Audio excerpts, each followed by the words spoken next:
Bonjour à tous et bien merci pour votre participation à ce webinaire d'InfoRisque. Donc je suis François, cofondateur et dirigeant d'InfoRisque et j'ai le plaisir d'animer ce nouvel épisode des Midis de la santé et de la sécurité, 45 minutes pour se former et s'informer. Alors je le dis souvent en introduction que InfoRisque est maintenant le média santé-sécurité le plus suivi de France. Eh bien, c'est grâce à vous. Alors, merci en tout cas pour votre fidélité et puis surtout à l'intérêt que vous portez à l'ensemble de nos contenus. Alors, je vous rappelle tout de suite que nos webinaires sont accessibles de toute manière en rediffusion depuis le site inforisque.fr, sur lequel donc vous pourrez retrouver également nos guides et puis l'ensemble des solutions qui sont proposées, voilà, par nos adhérents. Alors, la semaine dernière, nous avons évoqué le mal-être au travail et comment agir sur les RPS. Eh bien, dans la continuité, cette semaine, nous sommes effectivement avec un sujet qui fait grand bruit, ou peut-être pas assez, c'est ce qu'on verra de toute manière avec mon invité, avec faire face au harcèlement moral, au burn-out et crise suicidaire. Donc 45 minutes pour comprendre et agir. Alors, pour évoquer ce sujet, j'ai le grand plaisir de recevoir un expert du domaine qui est Jean-Claude Delgene, qui est économiste et président fondateur du cabinet Technologia, bon, qui est une référence hein, dans l'évaluation et la prévention des risques professionnels. Alors, Jean-Claude est aussi auteur de nombreux ouvrages et il publie en juin 2025 Faire face aux risques psychosociaux, guide complet pour comprendre, prévenir et agir, donc aux éditions Erol. C'est donc tout l'objet aussi de ce webinaire, c'est faire le point avec des personnes qui ont vraiment quelque chose à dire et qui l'ont écrit. Est-ce que c'est ce qu'on va voir, je dirais, un peu plus loin, mais pour continuer quand même, ce livre, il s'adresse, donc c'est un appui opérationnel, on pourrait dire, pour les dirigeants, pour les DRH, les préventeurs, les CSE et les intervenants, bien sûr, dans les domaines de la gestion des risques psychosociaux. Et Jean-Claude, lui, est intervenu aussi dans nombreux dossiers et qui sont emblématiques et qui sont liés au RPS, mais peut-être qu'il nous dira un mot sur le sujet et bien sûr sur le harcèlement moral. Voilà, donc on se pense qu'aujourd'hui, on va vous amener des éléments concrets, pratiques. De toute manière, avec Jean-Claude, il est convenu d'avoir 45 minutes, donc 35 minutes, on va y arriver, je le reprends, 30 minutes de questions, d'échanges. Ce webinaire va être compliqué si je commence comme ça. Donc 30 minutes d'échange avec Jean-Claude et nous réserverons 15 minutes pour répondre à vos questions-réponses. Jean-Claude, bonjour. Bonjour. Bonjour à tous et Je, à toutes. J'espère que voilà, vous donc allez bien. Ouais. je pense que, alors de mon côté, ça va bien. Je crois qu'on est parti un peu sur les chapeaux de roue aujourd'hui. Tout est un peu particulier, mais bon, on va y arriver. Donc, peut-être tout de suite, quand même une petite précision pour, je dirais, tous nos auditeurs d'aujourd'hui. Vous avez donc bien sûr le chat pour éventuellement commander et nous dire bonjour comme vous avez commencé à le faire. Mais surtout, vous avez un petit pictogramme QR. Merci de l'utiliser pour poser vos questions. Voilà, de manière à ce que je puisse les remonter en fin d'entretien. Alors tout de suite après cette longue introduction, Jean-Claude, je pense il est important que, voilà, pour rentrer dans le vif du sujet, toujours important de savoir aussi d'où parlent les gens. Et donc, voilà, peut-être un petit retour sur votre parcours serait quand même pas, serait quand même important. Alors oui, très bien. D'autant que en fait, les écrits que j'ai pu publier, j'ai publié une dizaine d'ouvrages à ce jour, sont en fait l'expression d'une réflexion sur des activités de terrain en fait, en tant que grand témoin. Je me suis occupé donc à partir de ma formation. Je suis économiste de formation. J'ai travaillé au ministère de l'Industrie. J'ai été directeur adjoint de l'IRES à Paris, l'Institut de recherche économique et sociale. J'ai créé un centre de recherche à Dauphine j'ai enseigné à Dauphine jusqu'en 2017 et donc j'ai créé Technologia en 1989, c'est-à-dire il y a 36 ans. Voilà, donc et depuis j'ai eu beaucoup de chance, hein, il y a beaucoup de gens qui m'ont fait confiance et je crois beaucoup à la chance et en fait, j'ai été amené à traiter un grand nombre de dossiers un peu emblématiques, je les présente rapidement comme pour que les gens puissent comprendre d'où je parle. Comme François le disait, c'est très important. Donc, je me suis occupé, par exemple, de l'amiante de Jussieu en 95, des crises suicidaires au Technocentre Renault pendant 4 ans, donc en 2007 jusqu'en 2009, de la grande affaire France Télécom Orange, des crises suicidaires qui ont valu donc un procès donc à la direction générale d'Orange à l'époque, de Monsieur Lombard, des suicides à la Poste, de la chemise arrachée, comme on dit, chez Air France France. Télécom, chez Air France, de Ouais. l'affaire Kerviel. J'ai oublié l'affaire Kerviel. J'ai travaillé sur l'affaire Kerviel, donc dans une mission très intéressante sur toutes les salles de marché à la Société Générale. Bon, j'en oublie hein, parce que on mène 300 missions par an. Le cabinet est quand même assez connu maintenant. Et moi, je suis très content de pouvoir partager, comme on l'avait déjà fait avec tous les gens qui se retrouvent derrière le bon travail que fait InfoRisque avec François comme animateur, parce que c'est comme ça qu'on peut instaurer une véritable culture de prévention dans notre pays, parce qu'on est quand même très en retard en matière de prévention. Il faut bien le dire par rapport à d'autres nations qui font beaucoup plus, qui anticipent beaucoup plus, qui ont plus de prévisibilité, beaucoup plus de résultats que nous n'en avons. Nous sommes vraiment à la traîne. Je dirais, pour illustrer cette difficulté que nous avons, c'est le fait de toutes les études qui rendent compte de cet état de fait en matière de conditions de travail. Je donne simplement 2 indicateurs récents. L'étude Eurofund que j'avais présentée sur le Sénat, qui a été, ça a fait un peu un scandale, mais puisque ça a été visé plusieurs millions de fois. Mais cette étude a montré que la France était avant-dernière en matière de conditions de travail, à égalité au niveau européen avec l'Albanie. Hein. C'est une étude harmonisée sur les 36 pays de la plaque européenne. Eh bien, la France, un salarié sur 2 en France travaille dans l'urgence avec insuffisamment de moyens, insuffisamment de prévisibilité et donc une situation de stress chronique qui est très mauvais, comme vous le savez, sur la santé. Autre étude, celle du Centre d'études de l'emploi et du travail, qui est un peu antérieure à celle de Refund, mais cette étude a démontré que depuis maintenant 20 ans, la France a complètement décroché au niveau de ses conditions de travail. Avec, au niveau européen, c'est la France et la Grèce qui ont le plus décroché. Alors la Grèce, on comprend pourquoi, parce que bon, vous savez, il y a eu, je dirais, tous les événements. Je ne reviens pas sur la crise de l'euro au début des années 2000, mais voilà, on est dans une situation où c'est alarmant, avec une progression très importante des pathologies psychiques. Nous avons eu connaissance du rapport qui a été remis pour la préparation du budget de la sécurité sociale donc c'est une commission qui a travaillé sur ces aspects-là pour situer l'importance de la sous-déclaration des pathologies psychiques en France. Eh bien, on estime qu'il y a à peu près 108 000 pathologies psychiques dans notre pays chaque année. 108 000. En sachant que sur ces pathologies psychiques, simplement 1800 à 2000 sont reconnues au titre des maladies professionnelles. Le reste est pris en charge, alors soit via le biais des accidents du travail. Souvent, quand les gens sont mal, il faut faire venir les pompiers, il faut donc intervenir, comment dire, comme on peut, pour prendre en charge les gens. Donc, c'est considéré comme un accident du travail.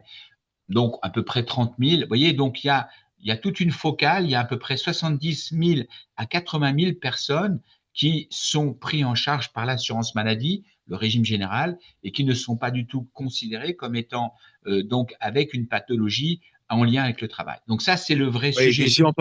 si on part, parce qu'en préparant effectivement cet entretien, vous parliez des sous-déclarations, mais c'est vrai que pour rappel quand même, pour nos auditeurs aujourd'hui, on part donc 108 130 000, 000, 108 000 pathologies psychiques, 108 000, 30 000 accidents 108 du 000, il y a à travail. peu près 30 000, voilà, reconnus dans la partie accident du travail, et 2 000 qui vont venir dans la maladie pro. C'est-à-dire que, Ouais, tout voilà, à quand fait. on regarde l'échelle des chiffres, et je pense que, alors, vous m'avez dit qu'il y a un chiffre, parce qu'on a parlé ensemble en préparant cette émission quand même, cet entretien du nombre de suicides alors qu'il y avait un chiffre, mais qu'on n'a pas affiché, alors on va le réserver pour nos auditeurs, mais quand même, on évoque quand même avec des calculs qui peuvent être discutables, mais ça, on va pas, on va rester dans l'ordre de la grande ordre de valeur.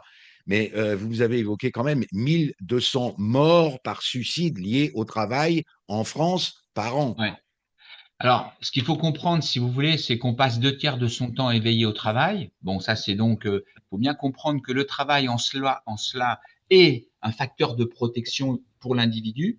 Ceci dit, dans certaines circonstances, le burn-out, donc, et syndrome d'épuisement professionnel, le harcèlement moral, les mobilités mal gérées, mobilités professionnelles mal gérées, les situations, je dirais, bousculante où il y a sans arrêt des réorganisations qui demandent des ajustements, des adaptations au personnel, bah, ces situations-là sont, et puis bien sûr, j'oubliais l'incertitude sur l'emploi avec la présence de PSE, toutes ces situations-là sont des situations où les gens peuvent être précipités dans la crise. Et donc, nous, on a constaté, mais on n'est pas les seuls, qu'il y avait, de ce point de vue-là, un lien assez étroit entre la crise suicidaire, quand elle survient, et le travail.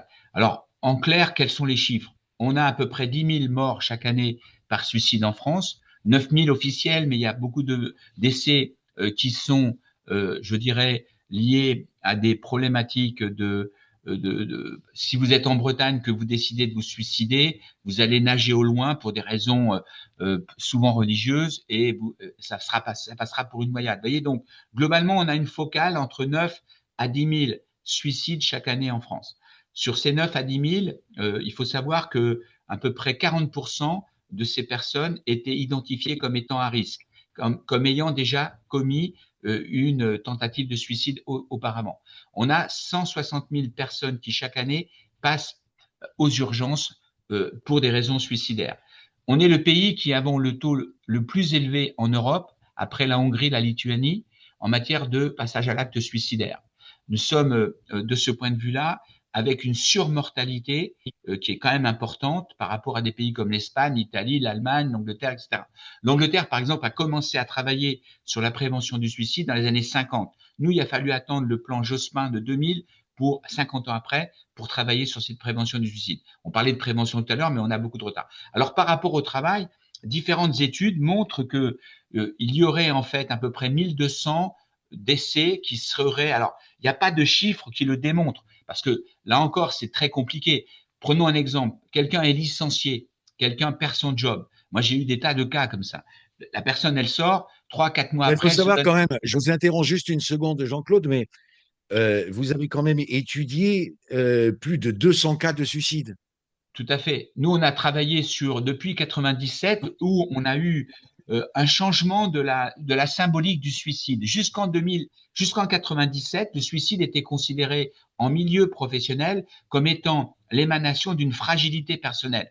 L'individu était malade, il se suicidait, bon, c'était malheureux, c'était pénible pour tout le monde, mais bon, globalement, c'était une parenthèse qu'on refermait assez vite. Mais à partir de 97 apparaissent ce qu'on appelle des suicides qui sont un peu dédiés, c'est-à-dire des gens. Moi, en 97, j'ai trouvé dans une entreprise dont je tairai le nom, à Saint-Ouen, une personne qui s'est suicidée en, je dirais, 5 centimètres sur la même poutre qu'une personne 2 ans avant. Vous voyez, donc c'est symbolique, ça renvoie un message. Vous voyez, donc à partir de cette période-là, on commence à avoir, en accord d'ailleurs, moi je connais beaucoup d'inspections du travail qui me disent la même chose, on commence à avoir des gens qui considèrent que l'acte suicidaire correspond à un message envoyé. En fait, si vous voulez, grosso modo, c'est comme quand vous avez une pollution dans l'atmosphère. Quand vous avez un pic de pollution, c'est-à-dire que dans une ville, vous savez que la ville, elle est très polluée. Eh bien, le suicide, à ce moment-là, prend cette symbolique. Quand vous avez un drame suicidaire, une tentative,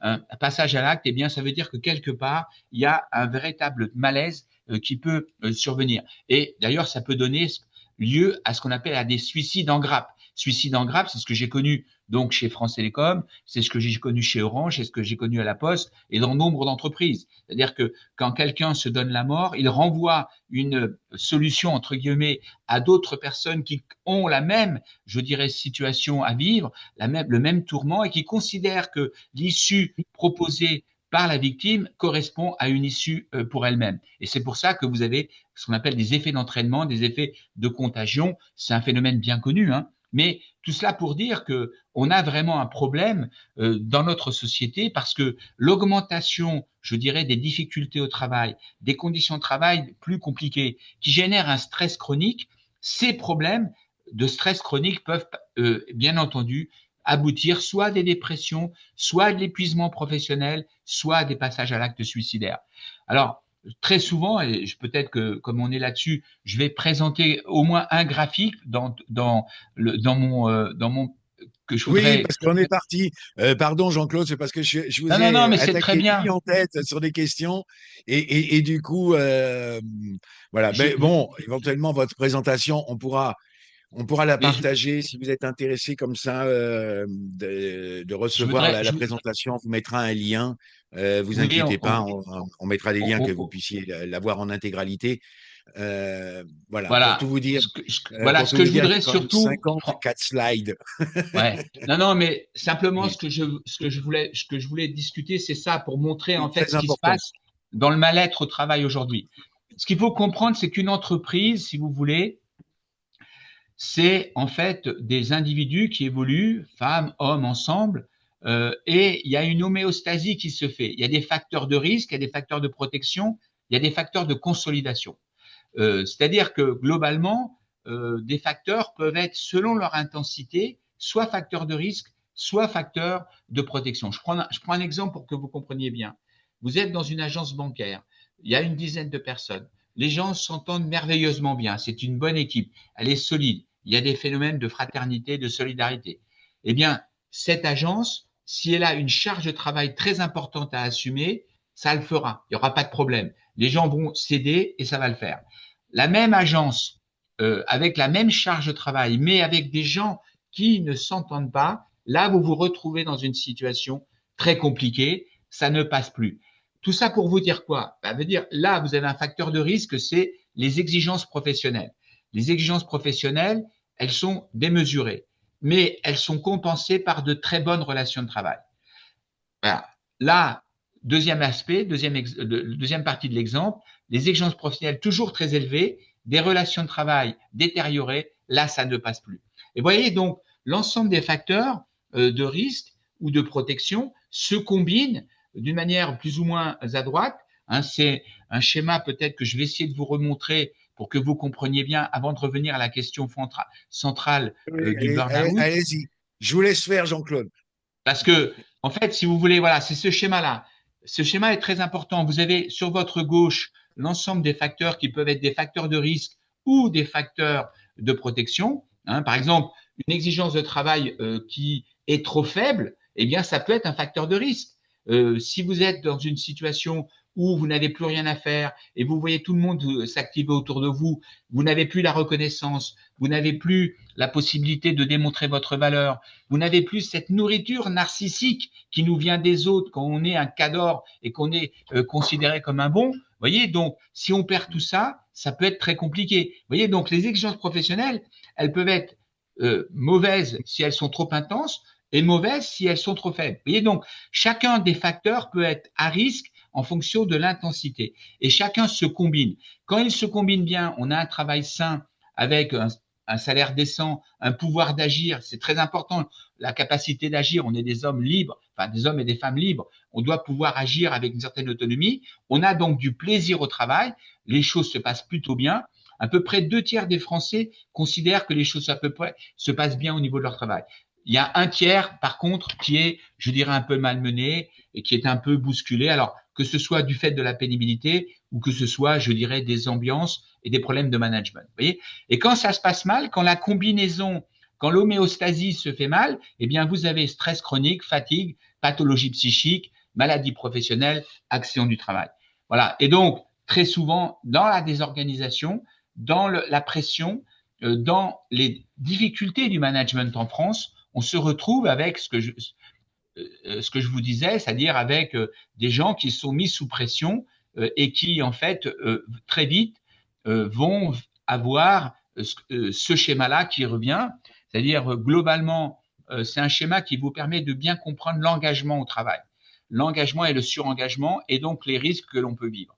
Donc, la première phase, c'est l'engagement. Vous voyez en vert, bah, on est engagé, on a du plaisir au travail, comme je l'expliquais, les choses se passent à peu près bien, on a une efficacité professionnelle et on a à peu près un état de bien-être relatif, sans être, je dirais, exagéré. C'est à peu près globalement 2 tiers des Français qui sont à peu près dans cette situation-là. OK? Juste, je vous coupe juste une petite seconde, Jean-Claude. Ça, on est dans que ce soit manager ou pas, c'est-à-dire que la Ouais. fonction dans l'entreprise n'est pas forcément impactante sur Alors, ce déroulé. Alors, si, en fait, vous avez raison de le dire, mais c'est autre part, mais je le précise là. En fait, Alors, dans non. l'entreprise, si vous voulez, on a un problème en France en termes de management. Je reviendrai tout à l'heure sur la question du schéma, mais la question que pose François est centrale. En fait, pourquoi, je ne suis pas allé assez loin tout à l'heure dans le déroulé, pourquoi en France, on est aussi mal en matière de conditions de travail? C'est un vrai sujet de réflexion. On a un vrai sujet de réflexion parce qu'en fait, la sélection des cercles dirigeants aujourd'hui dans notre pays se fait d'une manière qui n'est plus adaptée par rapport aux besoins de la société. La sélection se fait essentiellement par une sélection très rapide, très précoce, au stade de l'immaturité, sur la base d'une note obtenue en maths à 18 ans qui permet d'accéder aux meilleures écoles, puis avec une sélection très élitiste, d'accéder à des écoles prestigieuses pour pouvoir après, effectivement, accéder à des postes, je dirais, de très haut niveau. Alors, je dis ça, on retrouve 3 grandes écoles, HEC, X et l'ENA. Je dis ça sans pour autant être contre ces écoles. Moi, j'ai été nommé expert lorsqu'il y a eu la crise de l'ENA. C'est moi qui me suis occupé du sujet. Je viens de faire le gros dossier sur le burn-out à Polytechnique. Donc, le problème, c'est la diversité. Le problème, c'est le fait qu'on n'a pas suffisamment de diversité et le fait est qu'on n'a pas suffisamment, je dirais, de compétences qui sont diverses. Vous prenez Cambridge, vous avez 17 1000 personnes qui sortent chaque année. Nous, en tout, dans ces écoles prestigieuses, il y a à peu près 1000 personnes qui sortent. Vous prenez l'Allemagne, c'est 80 universités. Vous voyez, donc, le vrai problème, il est qu'on a donc des Vous avez gens une qui formule. sont arrivés à des responsabilités au top management et qui ont été serinés au fait qu'ils sont les meilleurs, le fait qu'ils doivent décider, et donc ils développent ce qu'on appelle un management plaidoyer. Ce que je vous dis, c'est les études dernières de Harvard. C'est-à-dire, les gens qui vous Hmm. disent, je sais tout, je vous explique, vous appliquez et je contrôle. Aucune, aucune empathie, ou très peu de participation, un management très vertical, très descendant, et qui, en fait, aboutit à figer les énergies. Et en fait, ce mode de management qui tombe du haut hein, et qui enserre toute la grille, met mal à l'aise, bien sûr, le management charnière, les gens qui sont en réalité aux commandes avec le commun des salariés. Vous voyez, et ce mode de management a pour conséquence d'être en contradiction avec la montée des nouvelles technologies. 2007, c'est l'iPhone, c'est les plateformes, c'est la distribution, c'est la transversalité de la connaissance. Et vous voyez donc, vous avez donc un problème parce qu'il faudrait qu'on ait aujourd'hui des managers qui soient capables d'organiser vraiment le changement concerté, de faire de l'animation d'équipe, de faire de la concertation, ce qui n'est absolument pas le cas. Alors ce que je vous dis, je suis très heureux parce que dernièrement, il y a eu un rapport de l'IGAS qui est sorti avant l'été et qui reprend totalement ces thèses que moi je développe depuis quand même pas mal d'années. Hein. Et c'est un vrai sujet aujourd'hui dans notre pays. L'IGAS, c'est l'institut que vous savez, qui fait des inspections dans le domaine des affaires sociales. Bon, voilà. Donc, on a un vrai sujet. Le vrai sujet, je termine la parenthèse. Si vous prenez l'Allemagne, les jeunes ne sont pas sélectionnés à 18 ans sur une note obtenue en maths, ils sont sélectionnés à 25-26 ans sur la capacité à produire de la connaissance en faisant de la recherche. Et quand ils sortent du milieu scolaire, universitaire, ils ne rentrent pas au top management, ils rentrent au middle management et ils doivent démontrer par leur capacité à animer, à connaître leur force managériale. Et donc, à partir de là, connaissant les marchés, connaissant les hommes, la culture, ils montent et ils deviennent dirigeants. Mais c'est un processus Ouais, quand mais même c'est très terrible. différent. Ouais, En mais France, on hmm. dit une chose, je ne sais pas si vous le savez, mais dans les cercles dirigeants, on dit on a fait sa carrière à 23 ans. On a fait sa carrière à 23 ans. Parce que le diplôme compte plus que tout. Et le diplôme vous ouvre des privilèges à vie. En Allemagne, on a fait sa carrière, on dit, à 48 ans. Vous voyez, donc, c'est très différent. Et donc, ce mode de management et de sélection des cercles dirigeants génère véritablement aujourd'hui un stress chronique sur toute la chaîne et ne permet pas les adaptations. Et voilà pourquoi on est disqualifié. Alors, au niveau de l'individu, si je prends maintenant le schéma, il y a une pression énorme qui tombe pour tenir les objectifs. Il n'y a pas suffisamment d'animation, il n'y a pas suffisamment, je dirais, de travail, d'écoute, de concertation. Par exemple, vous voyez, vous prenez les Pays-Bas, vous prenez l'Allemagne, vous n'aurez pas de mise en place d'un grand chantier sans une véritable discussion au préalable avec tous les représentants du personnel, avec une mise à plat des conséquences, etc. Nous, en France, c'est un théâtre d'ombre. Il y a l'information, consultation. Globalement, en fait, tout est décidé avant. On passe devant les instances du personnel et bon, globalement, on applique. Il y a très peu de changements avant, après. Voilà, il n'y a pas de concertation, il n'y a pas d'intelligence collective développée par le management parce qu'encore une fois, c'est un peu en dehors de leur formation initiale. Donc voilà, comment ça se passe pour l'individu? Ben, vous avez, comme je l'ai dit, pression énorme, DPO, direction par objectif. Il faut tenir les objectifs, il faut faire face à la concurrence dans un système très verticalisé. Il y a une pression qui tombe.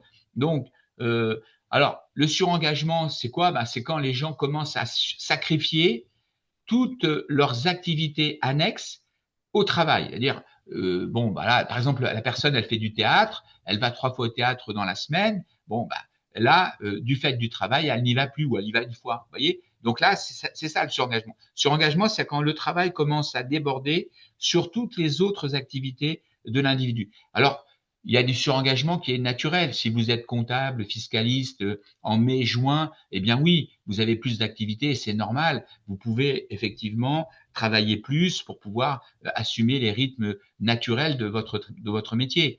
Alors, c'est pareil pour les hôteliers durant l'été. Mais très souvent, le vrai sujet, c'est que le surengagement va durer. Alors, jusqu'à la phase de surengagement, il n'y a pas de problème. Vous pouvez avoir un peu de problème d'insomnie, mais c'est pas très grave. Il suffit de se reposer un peu. Le corps est une fabuleuse machine. Vous vous reposez une nuit, 2 nuits, hop, vous repartez. Vous voyez? Le problème, c'est quand le surengagement dure, là, on passe à ce qu'on appelle l'acharnement frénétique. L'acharnement frénétique, c'est quand, en fait, les gens se mettent en mode robot pour pouvoir assumer toutes les tâches qui sont les leurs.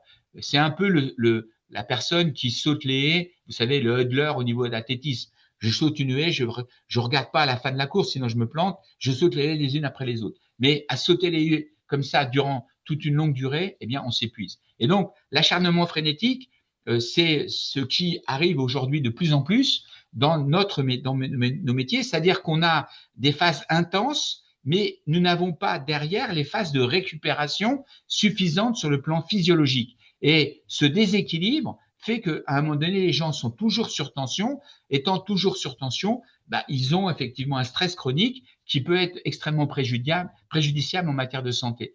Et très Oui, mais souvent, d'ailleurs, c'est ce que et moi j'avais bien aimé, Jean-Claude, votre exemple que vous m'aviez donné. C'est typiquement aussi quelqu'un qui fait très bien, qui est très engagé, qui fait très bien son job, qui va avoir une charge qu'il a une charge, même une charge d'une équipe, etc. Et finalement, on lui dit, bah, tu es très bon, donc du coup, comme tu es très bon, on va te donner une deuxième équipe, et puis pourquoi pas une troisième équipe. Du coup, forcément, l'engagement, la personne reste en engagement, mais reste en surcharge totale au niveau travail. Puis jusqu'à temps, on commence à lui faire des reproches, les reproches, incidences psychologiques, et juste éventuellement, effectivement, la tout à partie fait. effondrement. Est-ce que Ben c'est oui, quelquefois oui, ce schéma? tout à fait, François. Vous avez en fait une pression de réalisation à tenir. Donc, Hmm. les dirigeants qui sont eux-mêmes très débordés, qui n'ont même pas le temps de faire de l'animation d'équipe, même s'ils le voulaient, bah, ils se reposent sur ceux qui sont les plus engagés. Et plus vous êtes engagé, plus on vous charge. Et à un moment donné, effectivement, vous avez un débordement. Alors, très souvent, ça se passe comment? C'est que on charge un peu les volontaires. Et puis, quelque part, à travailler trop, on travaille mal.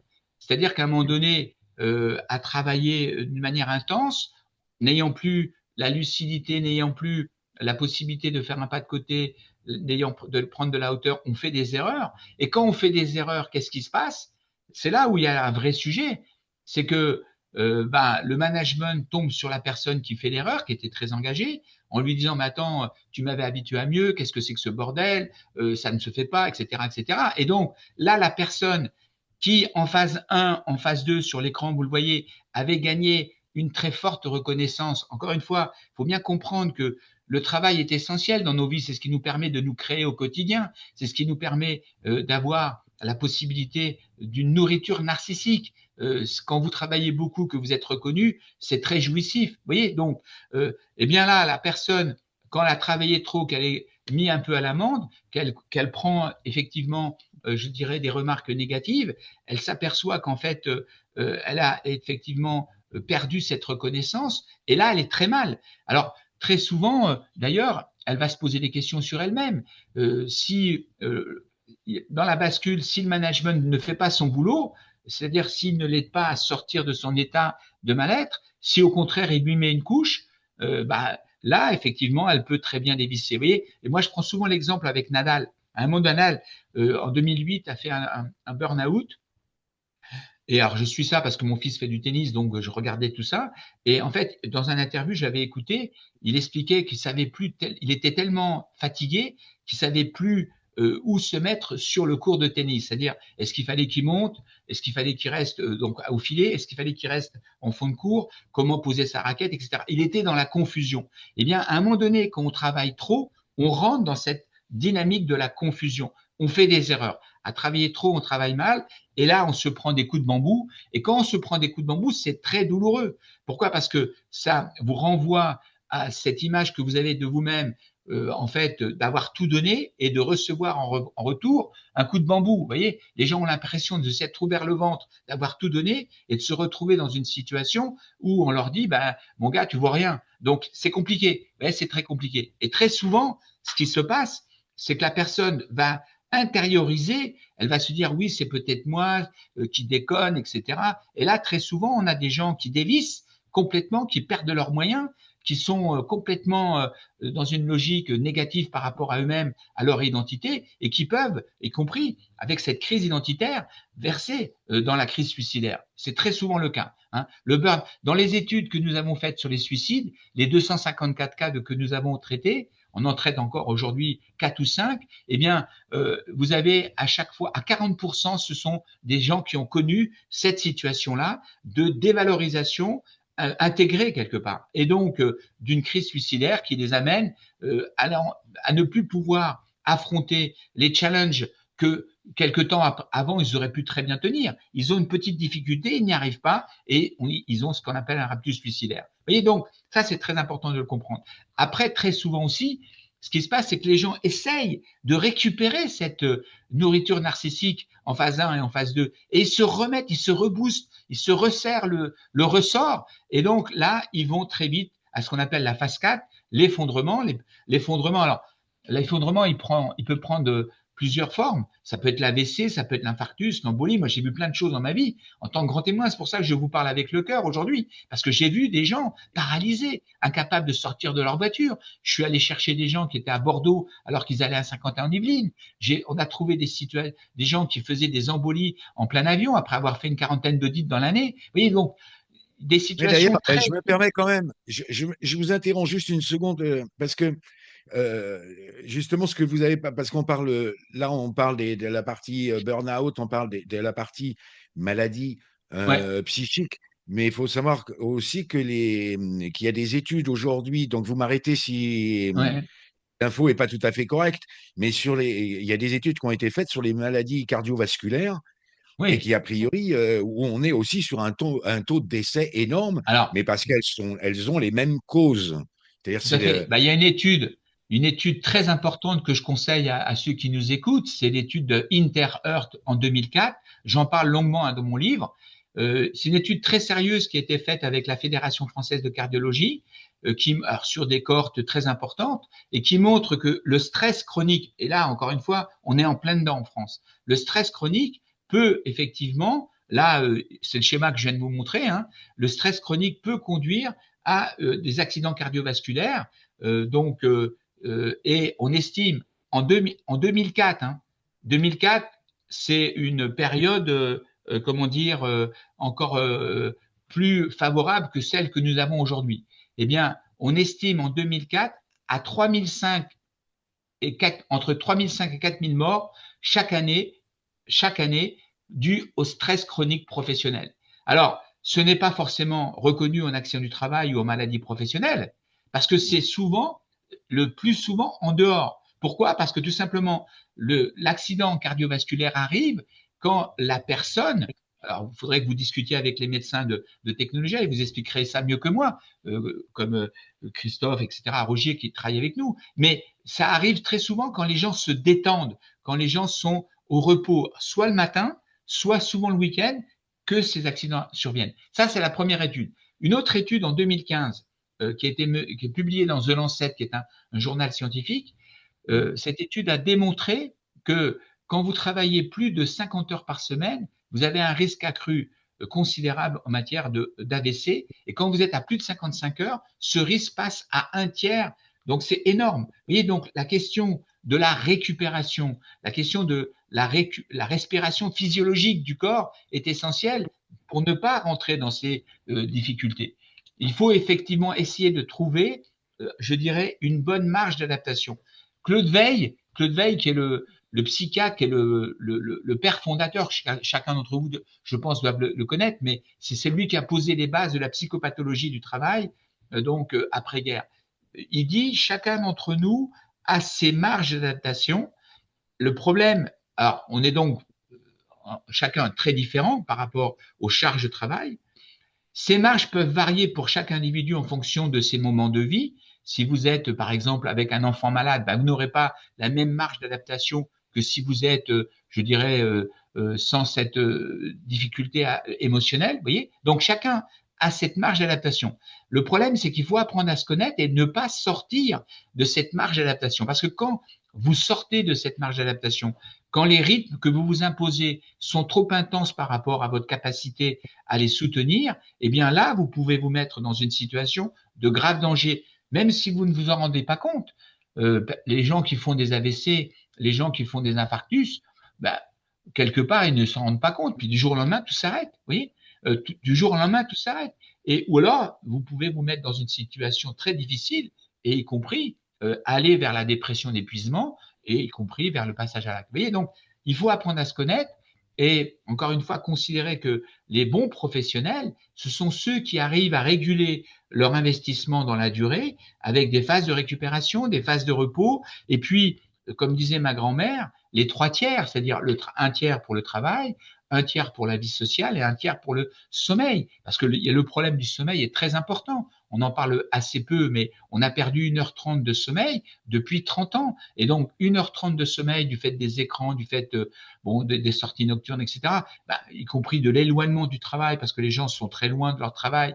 Donc, 1h30, une heure pour revenir, la famille, tout ça, on se couche assez tard. Eh bien, tout ça joue beaucoup sur la santé et sur la récupération. Or, le corps a ses limites. Il faut bien le comprendre. On n'est pas des robots. Le corps a ses limites et il faut s'entretenir et il faut éviter de se mettre dans une situation d'être dans le rouge. Parce que quand vous êtes sans arrêt dans le rouge, à un moment donné, eh bien oui, vous avez un pépin. Alors, Jean-Claude, j'ai le difficile rôle d'être le maître du temps. Ouais. Et là, on est en train d'exploser le temps puisqu'on est déjà à 40 minutes. Pour nos 30 minutes d'échange, on a déjà mangé un peu de temps. Mais peu importe, je pense que toutes les personnes qui participent aujourd'hui à ce webinaire sont là pour aussi. On est là pour Il y a peut-être vous des avez questions, la je sais pas, gentillesse aussi de peut-être. partager cette connaissance avec nous. Et je pense que c'est passionnant et c'est toujours trop court. Maintenant, si vous permettez, j'ai quand même deux questions. La première, avec ce que vous avez présenté, on a parlé aussi quand même du management, voire des plus hauts niveaux de manager, etc. Mais je me mets à la place un petit peu de notre auditoire. Mais si on parle de ce management, de ce type de management, les gens qui doivent travailler un petit peu dans l'entreprise pour améliorer ses conditions de travail et pour permettre justement Mm. d'avoir moins de RPS, etc. Quels moyens ils ont d'agir? Parce que là, dans le webinaire, en général, on est toujours de la problématique à la solution. Est-ce qu'il y a une solution finalement pour agir? Bah, il y a plein de choses à faire, hein. On n'est pas du tout démuni par rapport à ce qu'il y a à faire. Après, il faut qu'on puisse trouver, comment dire, la, euh, la possibilité de mettre en place des mécanismes de régulation qui permettent, moi j'en donne 10, vous voyez, 10 axes pour agir en prévention en matière de santé. Bon, la première, c'est qu'il faut privilégier plutôt la prévention primaire que la prévention tertiaire. Hein. Prévention primaire, c'est qu'on s'attaque aux causes. Alors peut-être que vos auditeurs ne connaissent pas bien cette dynamique, mais je prends un exemple. Si vous êtes dans un atelier avec une machine qui dysfonctionne, qui coupe les gens, par exemple, bah, les gens, vous les prenez en charge, vous les envoyez à l'infirmerie, bon, ils se soignent. Vous êtes en prévention en aval tertiaire. Vous pouvez apprendre aux gens à utiliser la machine sans se couper. Là, vous les formez, vous êtes en prévention secondaire. Et puis, vous pouvez réparer ou changer la machine. Et là, vous êtes en prévention primaire. Vous voyez, donc, il faut privilégier la prévention primaire. Après, le vrai sujet, c'est le point 2, c'est le management participatif. Quand vous avez de la bienveillance, quand vous avez des gens qui sont ouverts, quand il y a des discussions, bah, les choses se passent toujours mieux. Quand vous avez je dirais, de la communication non violente, les choses se passent toujours mieux. Troisième point, je pense qu'il faut véritablement redonner un cadre central au DRH avec un cadre déontologique. Moi, je suis pour qu'on donne un cadre éthique et déontologique au DRH. Qu'est-ce que c'est qu'un bon DRH? Un DRH qui est bien, c'est celui qui sait s'opposer quand il le faut à son DG en disant au DG, attends, moi je suis le gardien du temps long, là ce que l'on fait c'est pas bon, on roule sur les trottoirs, on expose la santé des gens, il faut changer. Bon, eh bien ce genre de DRH, il est aujourd'hui en voie de disparition. Et il faut redonner un cadre, il faut protéger cette profession. Et aujourd'hui, c'est la profession qui a le plus de risques psychosociaux. C'est elle qui est la plus victime de turnover, de risques psychosociaux, de dépression, etc. Parce que les DRH sont devenus corporate, c'est-à-dire qu'on leur demande d'appliquer, en fait, et de ne plus avoir ce rôle de régulation. Et ça, c'est ce que j'explique dans mon livre. Il faut vraiment changer. Bon, bienveillance, communication non violente, ben ça, je l'ai expliqué. L'implication de la médecine du travail. La question, je dirais, de vraiment travailler avec des indicateurs, mais d'une manière paritaire, en associant y compris les représentants du personnel, en faisant en sorte que les élus du personnel soient vraiment autour de la table, pas simplement comme étant, je dirais, les faire-valoir de la décision qui a été prise sans eux, mais d'être avec eux pour changer les choses. Et quand vous faites déjà tout ça, après, vous pouvez, quand il y a des problèmes, agir, faire intervenir. Si vous avez bien sûr des accidents, ça peut survenir. Vous pouvez faire venir des experts comme technologiens, mais globalement, si vous faites déjà tout ça, je peux vous assurer que vous êtes avec des collectifs qui sont heureux. Je ne parle pas de bonheur individuel, je parle de collectifs heureux, c'est-à-dire des gens qui vont échanger, qui vont rire, qui vont être ensemble, qui vont parfois se disputer, mais il y aura de la vie, il y aura, je dirais, du partage. Et à partir du respect, de la considération, et là, vous aurez des équipes qui seront performantes sur le plan opérationnel. Mais il faut retrouver ça. Aujourd'hui, il y a une pression, les gens sont de plus en plus seuls, isolés dans leur travail, et en fait, on verse souvent dans l'absentéisme. Regardez l'évolution de l'absentéisme de longue durée, c'est très inquiétant. Vous savez qu'un burn-out, c'est 9 mois d'arrêt en moyenne. Et c'est très inquiétant parce qu'on a de plus en plus de situations où les gens sont pressurés, rincés et quittent l'entreprise. Vous voyez, donc après une année ou deux, quelquefois, en arrêt maladie. Donc ça ne peut pas durer. Il faut Non, mais retrouver une il y a une chose respiration collective. et je trouve qu'il y a une chose que j'ai découverte également dans votre livre, c'est que aujourd'hui, quand on parle, on cherche. Alors, l'actualité politique aujourd'hui, enfin, l'actualité politique ou sociale ou économique est de chercher quelques milliards. Mais dans votre livre, vous estimez aujourd'hui un coût de 100 milliards d'euros Bah oui, par an. bah oui, bah oui. Mais les dysfonctionnements, c'est énorme. L'entropie, le gaspillage que nous avons, c'est juste fabuleusement énorme.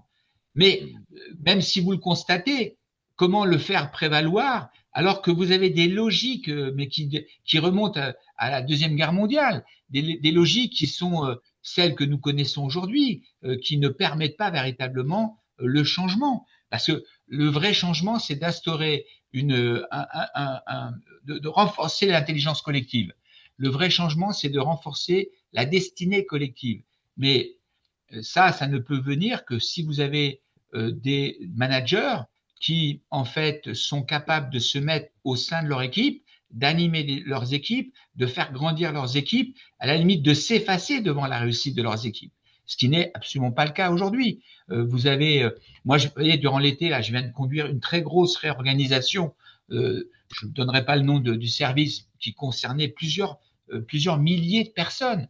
Eh bien, je peux vous, dans le service public, hein, eh bien, je peux vous assurer que j'étais sidéré de la manière dont les gens étaient, je dirais, considérés, quoi. La manière dont les choses se sont passées, avec une violence psychologique énorme. Encore une fois, on peut très bien faire des changements autrement, en discutant, en argumentant, en prenant peut-être 1 ou 2 mois de plus dans la préparation et dans la mise en œuvre du projet. Mais quand vous faites violence aux gens, voilà, regardez la question sans vouloir revenir trop sur ce sujet-là, mais j'ai dû me battre avec Michel Debout en 2011 pour mettre en place l'Observatoire national des suicides. On a réussi à l'imposer après une campagne de signature, après avoir vu les députés, etc. Il était mis en place en 93. Mais vous voyez, donc en 2013, pardon. 2011-2013, hein, excusez-moi, c'est en 2011 que j'ai lancé la campagne. En 2011, on n'avait rien. Nous, on était amenés à travailler sur des questions de crise suicidaire. On n'avait pas de données, on n'avait pas d'études, il n'y avait rien.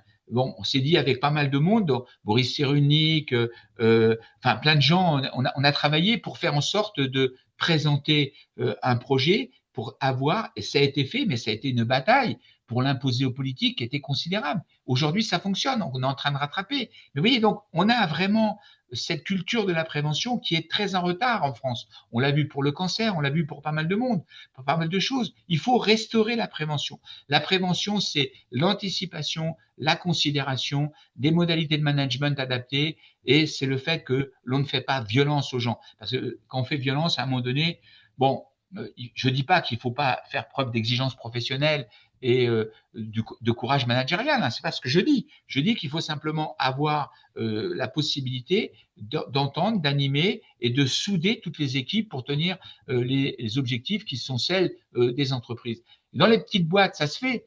Pourquoi? Parce que vous prenez une PME, le dirigeant qui est avec sa vingtaine de salariés, il sait très bien que s'il y en a un qui manque, eh ben, c'est lui qui va se taper le boulot, c'est lui qui va être obligé de se substituer. Et donc, il y a parfois c'est un peu rugueux, mais il y a cette fraternité, il y a au niveau de l'activité, il y a la présence collective pour affronter la résistance du réel, comme on dit. Mais dans les grandes boîtes, dans les très grandes boîtes aujourd'hui, bah, vous avez vraiment toute une logique un peu bureaucratique, administrative qui l'emporte, qui fait peu de compte de l'individu. Il faut restaurer je dirais, cette nécessité d'avoir des collectifs heureux. Et ça, si on fait ça, les collectifs heureux, c'est tout ce que je vous ai mis là, hein. C'est-à-dire traiter les problèmes à la source, un bon management, les services de santé au travail, les représentants du personnel. Et si vous êtes dans cette logique-là, ben ça marche, il n'y a aucun problème. La France, il y a un génie français, on peut redevenir réellement la nation qui est celle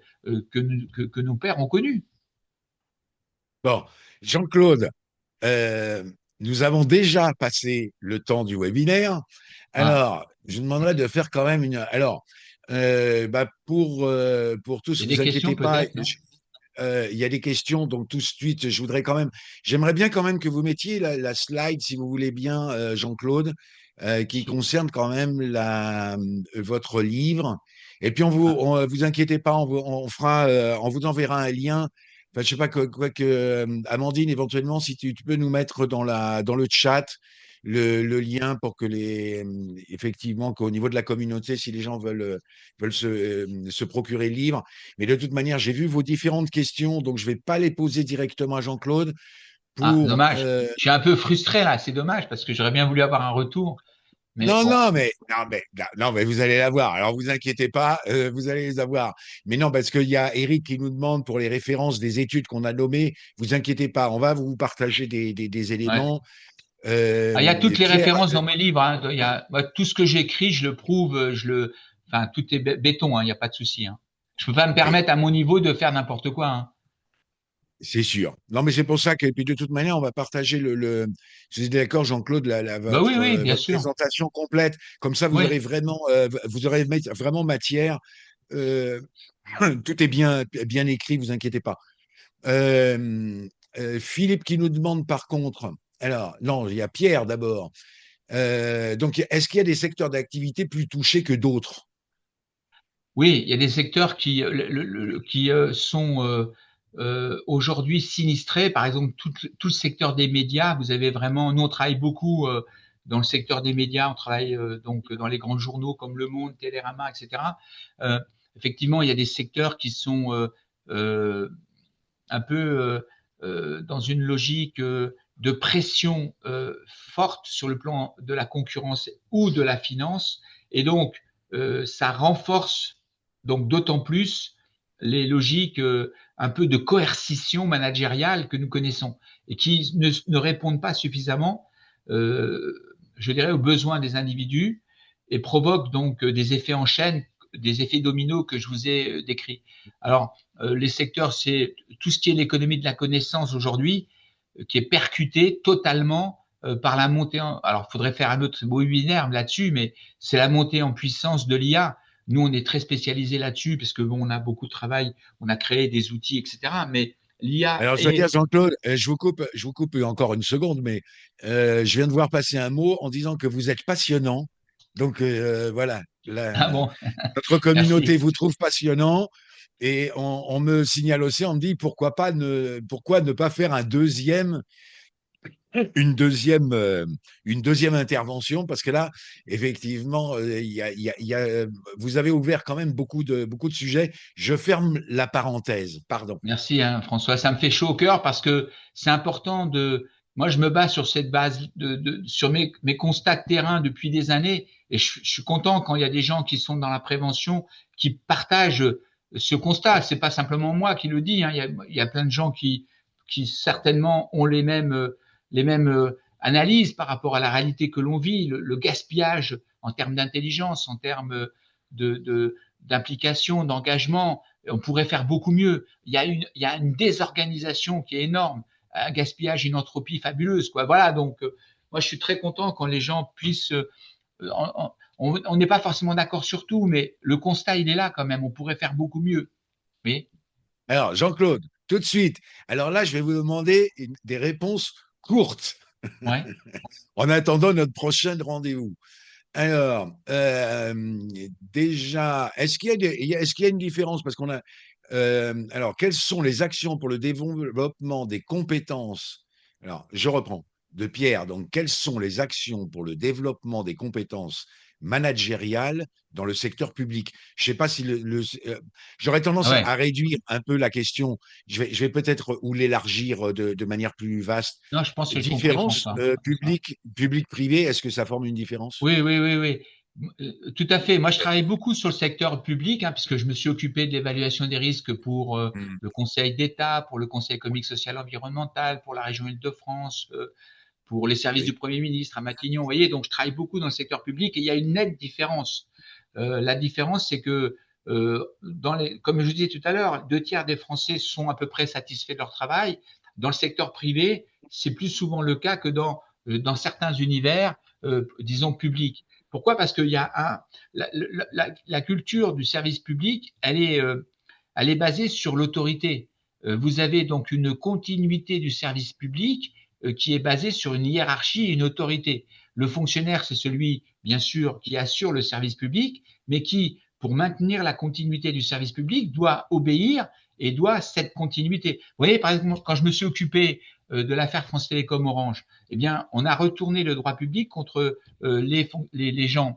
On leur disait, ben voilà, vous êtes aujourd'hui, vous êtes à Pantin, demain, dans 15 jours, vous déménagez à Hasbrook, vous êtes fonctionnaire, vous déménagez à Hasbrook, vous gardez votre solde, vous gardez votre qualification, mais vous allez travailler à Hasbrook. Mobilité forcée. Alors la personne, c'est en pleine année. Ah non, je peux pas, mon mari, machin, mes enfants, vous comprenez, je peux pas déménager. Mais non, non, vous êtes fonctionnaire, vous obéissez. Vous voyez, donc là, on avait retourné la continuité, l'exigence de continuité du service public contre les personnes en s'appuyant sur le droit public. Vous voyez, donc la question du droit public est très on a cette obligation, et deuxièmement, on a un grand retard en matière de formation RH, je dis bien RH, dans la fonction publique. Alors ça commence à changer, mais c'est encore, il y a quand même encore un différentiel par rapport au privé. Il y a nécessité vraiment de travailler pour renforcer l'accompagnement, le développement des compétences, qu'on soit moins dans le côté un peu administratif et je dirais un peu autoritaire que j'ai décrit. Bon. Alors là, je voudrais une réponse, si possible, encore plus courte, Ah, pardon. Jean-Claude. Alors, les atteintes psychologiques doivent-elles être inscrites au registre des accidents bénins et pas que au registre d'infirmerie? Oui, c'est possible, mais c'est vrai que c'est compliqué parce qu'il peut y avoir contestation. Comme je l'expliquais tout à l'heure, quand vous êtes dans une phase 3 de harcèlement, vous voyez, comme je l'ai expliqué, de burn-out, comme j'ai expliqué, très souvent les gens qui se trouvent mis en cause parce qu'ils ont fait des erreurs, parce qu'ils ont trop travaillé, vont considérer qu'ils sont harcelés. Ils sont pas forcément harcelés parce que le harcèlement, on n'a pas eu le temps d'en parler là, mais je le développe dans mon livre. Ben, le harcèlement, ça suppose un certain nombre de critères, en particulier des actions répétées qui portent atteinte à la dignité, aux conditions de travail, etc. Bon, mais ils se sentent harcelés parce qu'ils ont tout donné et ils ne sont pas jugés sur les efforts qu'ils ont faits par le passé. Parce qu'aujourd'hui, dans les milieux professionnels, il n'y a pas de reconnaissance durable. Vous êtes jugé sur ce que vous faites aujourd'hui, voire sur ce que vous ferez demain, mais tout ce que vous avez pu faire depuis 15 ans avant, eh ben, très souvent, c'est oublié. Très souvent, pas toujours, mais très souvent, c'est oublié. Et donc, les gens se sentent de ce point de vue-là, à partir du moment où ils font une erreur, ils se sentent véritablement meurtris et souvent, ils déclarent un problème de harcèlement. Vous voyez, donc, souvent, c'est les phénomènes de putréfaction des relations professionnelles. Alors moi, je suis tout à fait d'accord pour inscrire les incidences, mais bon, elles seraient très nombreuses. Bon. Alors là, c'est même plus en rapide, c'est en deux mots, malgré, Ouais. bon, ça va certainement frustrer Delphine et d'autres personnes qui étaient intéressées par cette question. Que faire face au harcèlement moral, concrètement, quand le persécuteur est un supérieur hiérarchique ou le haut dirigeant? Ah, Alors, ça, moi, j'aurais c'était tendance à dire, il faut lire votre livre. Ouais, il faut lire le livre, mais c'est un cas très difficile. La difficulté du harcèlement moral, c'est qu'effectivement, quand c'est un sous-fifre, excusez-moi l'expression, bon, bah, Oui. la chaîne de commandement va s'en arranger. On va faire une enquête, souvent une enquête externe. C'est le mieux pour garantir la liberté de parole, par la confidentialité. Les gens donc parlent parce qu'ils sont avec un expert comme Technologia, par exemple, les gens nous livrent les choses. Ils ont la confidentialité absolue. Donc, on peut traiter le problème. En revanche, quand vous avez un boss qui est mis en cause, vous voyez, dernièrement, j'ai traité un cas comme ça il y a 1 an et demi, 2 ans, dans une grosse mutuelle près de Toulon. Je donnerai pas le nom. Bon, le président était concerné par cette question de harcèlement moral, harcèlement sexuel. Enfin bon, il y avait pas mal de choses. Je rentre pas dans le détail. Bon, euh, c'était compliqué parce que justement, à chaque fois qu'il y avait une plainte, en particulier des femmes qui remontaient, il y avait en fait une signature d'une rupture conventionnelle avec obligation pour la personne qui avait été victime, qui signait de se taire et de ne rien dire, etc. Et donc, il y avait vraiment l'omerta, d'autant que le conseil d'administration soutenait le président.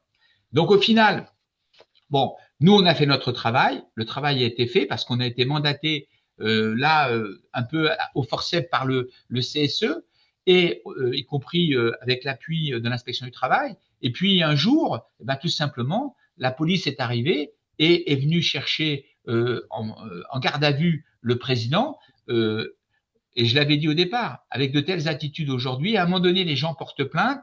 La police, elle fait son boulot. La justice, elle fait son boulot. Les experts font leur travail. Quand vous avez de telles attitudes, il faut simplement avoir un peu de courage et puis essayer de réunir, de ne pas rester isolé. Et là, les choses se font. Et dans cette affaire, bien sûr, la personne a été licenciée, remerciée, etc. Et la procédure est en cours et il sera condamné.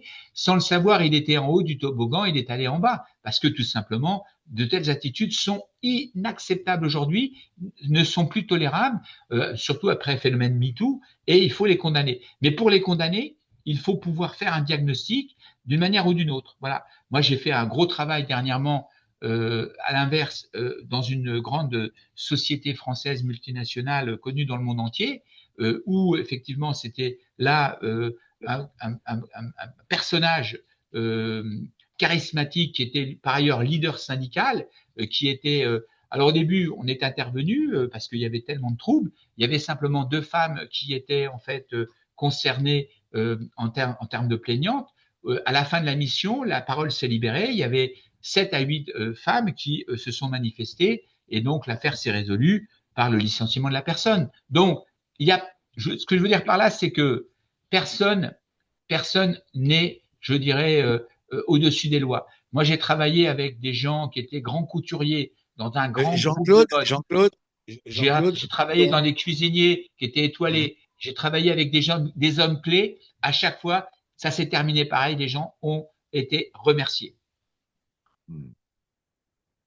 c'est passionnant. Passionnant. Alors, pardon à Nathalie, parce que vous demandez effectivement comment intégrer la problématique dans le DURP et quelle prévention peut-on mettre en place. On Euh, peut, on peut, on peut, on peut. Bah, là, c'est encore une fois le DURP, c'est un document de traçabilité pour pouvoir agir. C'est une procédure qui permet d'agir. C'est de la responsabilité de l'employeur. Normalement, et il peut y avoir questionnement des représentants du personnel, questionnement y compris de l'inspection du travail pour retranscrire. Mais le gros problème, je dirais aujourd'hui, c'est que quasiment toutes les maladies professionnelles, toutes les pathologies psychiques qui surviennent sont considérées comme étant d'ordre personnel, c'est-à-dire qu'elles ne rentrent pas dans le DURP. Quand vous avez quelqu'un qui est reconnu au titre d'un accident du travail, au titre d'une maladie professionnelle, il est dans le DURP, il est dans le débat, il est dans le débat de la prévention, mais s'il n'est pas reconnu aux maladies professionnelles, il y a le secret médical qui s'applique, et bien entendu, on ne parle pas de la personne. Vous voyez. Et donc, c'est le vrai sujet. C'est qu'aujourd'hui, la non-reconnaissance de toutes ces pathologies ne permet pas la prévention active au sein de l'entreprise. bon, Jean-Claude, je vous propose déjà de couper le partage parce que du coup, voilà, Ouais, et en pardon. tout cas, merci. On a complètement explosé le timing. Ah, je suis désolé. Hein. Mais non, ne le soyez pas, parce que je pense que voilà, j'ai vu passer parce qu'il y a des petits émojis là qu'on peut envoyer. J'ai vu passer des applaudissements, vous voyez, des choses comme ça, des gens qui ont mis des pouces. Je pense que les commentaires sont élogieux. Vraiment, Merci. un grand merci d'avoir participé, Merci enfin, François. Merci accepté, voilà, d'avoir accepté, voilà, de partager avec nous un peu ces connaissances-là. Je pense qu'on va en rediscuter parce que votre livre est très très riche, hein, est très Ouais, très riche. Vous êtes passionnant en plus. Vous merci. avez de la connaissance, donc que dire de plus, si ce n'est que, bah voilà, si vous êtes d'accord, on va regarder aussi il faudra qu'on regarde à refixer une date parce qu'il Ouais, faut on aller. pourrait refaire quelque chose sur le harcèlement moral, qui, à mon avis, ça peut être intéressant de voir comment traiter cet aspect-là. Mais bon, quand vous aurez le temps, hein, c'est Voilà. pas, enfin, c'est à Bah, votre c'est-à-dire qu'en convenance. vérité, c'est un peu le sujet qu'on avait mis à ce webinaire.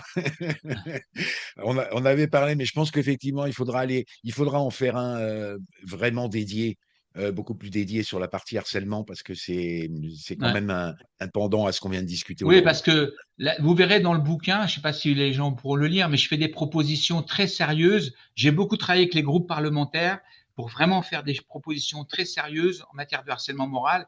Bon, le manque de peau, c'est la dissolution il y a un an qui a interdit la promulgation de la loi qui était envisagée avec un gros travail avec les avocats, etc. Donc c'est dommage.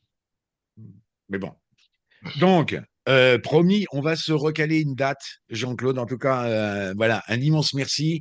Merci à tous. Merci Oui, à vous, hein. Michel qui est en attente des slides. Oui, vous inquiétez pas, on va vous envoyer l'ensemble. Un grand merci parce que vous êtes encore très nombreux à être restés malgré que voilà qu'on ait dépassé de 20 minutes quand même notre timing. Un grand merci à tous. Et puis si vous avez loupé peut-être un peu le début, ne vous inquiétez pas, vous avez le replay qui sera sur le site internet d'ici la fin de la journée. Voilà. Merci à l'équipe Mille merci à d'InfoRisque aussi, tous. hein, ils ont fait un super boulot, hein. Merci beaucoup, hein. Merci beaucoup, Jean-Claude. Et Non, c'est vrai. voilà, un grand plaisir. On se revoit bientôt. À bientôt, Merci. hein. Bonne journée à tous. À bientôt.